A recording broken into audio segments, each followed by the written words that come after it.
Привет из Сингапура. С вами передача «Голубь мира», где разбираем крутые навыки. Спрашиваем на английском, отвечаем на русском. Подтягивайте язык или смотрите перевод в тайм-кодах. Let's talk about smart house and let's start with the definition. This is just a funny word, smart house. How house could be smart? But anyway, you have a lot of system in your house. For example, there is a water supply. This is heat water and cold water. This is electricity.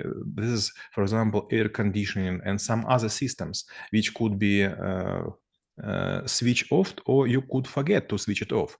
And for example, if you will go to vacation for 2 weeks, you will return back and you will find that it is like aquarium because a lot of water on the floor, or maybe you will have a lot of money to pay because your big TV and maybe some music system are playing this a very long time. But if you have a smart house or so-called smart hub, you could have different regimes or scenario to cut off this expenses. For example, we have a lot of system in our flat and in our dentistry with my wife, and everything could be switched off remotely. For example, water filters, heating, conditionings, and all other stuff. It could be monitored from smartphone or from iPad, and it could be switched off before we came or switch off if we forgot. And what are the principles that smart house incorporate? And maybe even to look at it broader, what kind of systems or the processes smart house or the system behind it oversee? To be honest, I was visiting some guys in Napa Valley in USA, or for example in Crans Montana, the two villages in Switzerland, and they have a very fascinated houses with central panel which control coffee machine and fridge and parking lots and swimming pool and light and music system and some other, and was made from a single point. But in Russia, there are not such companies which could make this working from the very one place. So you will need to install a lot of apps on your gadget, and you will control them from this different sites. It is not convenient, but what you could do. There are some things which are very useful. For example, when you have special датчик, Sensor. when you have special sensor, you could make a regime which is called aquastop. For example, it was a funny story. We have in our dentistry a lot of sensors which are equipped to the floor, and suddenly I see the warning message on my Samsung under the Android that there are some water in the server room in our dentistry, and I was very worried. Suddenly, immediately, I was switched on the camera which was installed in server room, and I found that our cleaning girl put a little wipe close to the center to the sensor, and he worked. And I was happy to know that it is not a water, but it is a wet wipe.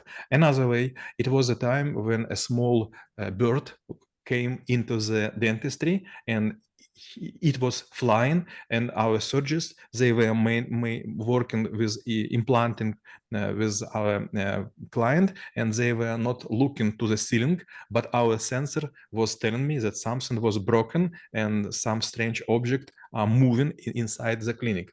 Or it was the same thing, one of our assistants forget to cut off the water in special room which uses to sterilize some instruments, and it was switched off by me by pushing the virtual button. And you mentioned that sometimes smart house could be called a smart hub, meaning that it could connect different types of the devices using different types of the protocols in order to display or maybe act on the different types of the data. So based on my humble observation, the things that I see, it's probably might be similar to what we observed with the phones, when each specific model of phone would have their own charger, meaning that like if you really lose your one, like there is no way to use another one. So same thing, I guess, comes with the different interfaces of the smart houses. So what are the perspectives here? Like why there are so many manufacturers and why there is no like any single standard or maybe some sort of like a concept where, you know, you use a plug and play approach without being the brand or vendor agnostic? You know, Maxim, it is about monopolism. If you have a huge producer who will, for example, have like 20% of the market of smart devices, it will win. It's the same was when we have a CD and Blu-ray and so on, videotapes, and a lot of different companies wants to provide their own standard to the market, but it is commercial wars between them. And for example, right now, there are a lot of countries who are prohibited to use charges which are not support USB-C type of the wires to make them unified. When we talk about different equipment, smart equipment, there are a lot of producers. For example, in Russia, it is a huge company called Yandex. They produced розетка. Plug. They use a lot of plugs which could be connected to the computer. They also produce bulbs which could change color by your wish. But all of them could not be combined with equipment made by other companies. But for example, if you will use LG or Hyundai or Samsung or Nokia, they all are combined together. This company has an agreement between them, and it helps them together to go on the market and to win it. And when it comes to the different levels of using your smart house, or maybe actually make it even more smarter, what are they, starting from the very basic and finishing with the most sophisticated thing? Let's go back to the word I pronounced at the very beginning of our podcast. It was regime or mode. For example, in our dentistry, there are several regimes. First regime, it's called we are opening, so a lot of lights would go and all systems will test it. And after we will have another regime, it's called standard.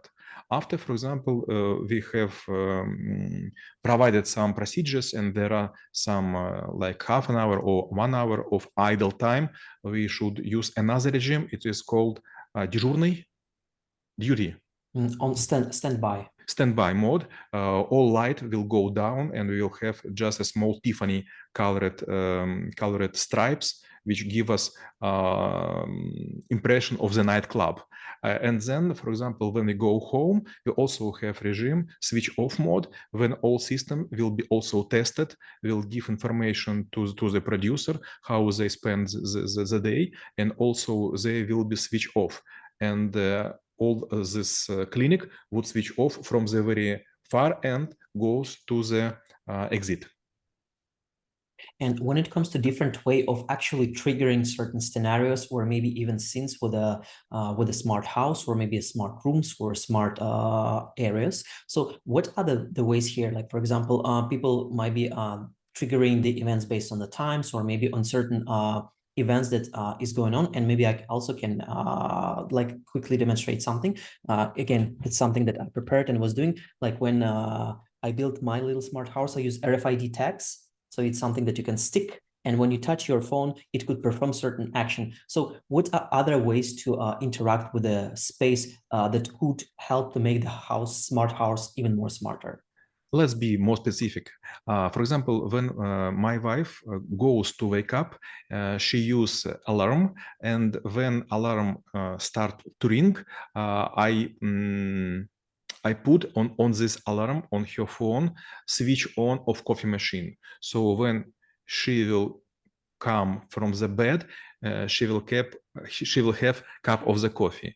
Another regime, when I was using my car and when I'm approaching, also my wife would see 5 kilometers before I come to the home. She will see on her phone that the husband is returning. Maybe it's time to warm the food. Oh, this is quite interesting. Now, what are the mistakes people might be making when they're trying to make their house smart? It was a time I was trying to make smart flat for my parents close to the Kiev in the Bucha city, and I put some smart sensors which will switch off electricity. And my mother was very angry. I am trying to color my lips, and suddenly the switch would cut off the electricity, and I should move my hand to make it switch on. And I was thinking maybe it was a wrong move, and there are no such a setting in these sensors to help my mother, so maybe I will take it out. And in terms of the future of the smart houses, like what it probably could be, and maybe I can expand my question, why people might not be thinking about, let's say, like smart buildings or smart neighborhoods, or maybe even smart cities or smart planets at all. I don't know why. When I was in Singapore, I was showed smart garage when there are a lot of cars which could be used with the same people. For example, if I am not in the city, if my slot is empty, another person could use it. So I was thinking, oh, it's quite good sharing economy. For example, right now in the Moscow, there are a lot of the same kind of cars which could be used by any person. You take it from the application, you open the door, then you sit, then you drive, then you close the door, you go out, and some other person would clean this car. They will fill the tank and they will check the tiers. So it's time for sharing economy. The same also with another kind of equipment. I don't know how to pronounce in English. In Russian, it's called samokat. Self-driving scooter. Scooter, yes, correct, scooter. And last question will be, how knowing about how to make your house smart would help to make this world a better place? When you're trying to make your house smart, it is not easy to invent something new. You should see it in some other flats, and if you like it, you will use it. For example, several days ago, I was in a flat, and I found a very nice regime. This was flat with a lot of LED lamps, stripes, and when you come to the main door and you just put your key in the keyhole and you just open the door, suddenly from your side to another side of the hole will go light. Not immediately, but in a slow motion. It's fascinating. Wow, it's like a future. I do believe that imaginary effects or the visualization effects also will be part of your UX of stepping into the home. А мы рассмотрели навык «Умный дом» и чем он полезен именно вам. Всем мира!